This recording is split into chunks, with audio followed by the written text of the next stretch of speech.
Thamani ya winga wa Manchester United pamoja na timu ya taifa ya Uingereza inaanza kupanda kwa sasa hivi, hii ikiwa ni mara baada ya kuonesha kiwango bora kunako mchezo wa Uingereza dhidi ya Croatia hapo jana. Marcus Rashford alichukua nafasi ya Anton Gordon akitoka sabu katika dakika za lala salama kipindi cha pili cha mchezo na kutupia bao ambalo liliipa ushindi timu ya Uingereza na kuibuka ushindi wa mabao 4-2.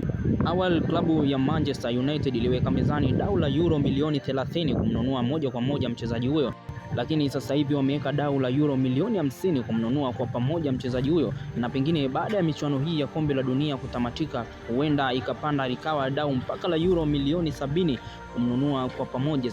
Na Marcus Rashford ndio anabeba maana ya listi ya ule msemo usimkatie mtu tamaa, manake asiyefaa leo kafaa. Sasa mimi Delisante Mwanga, chao.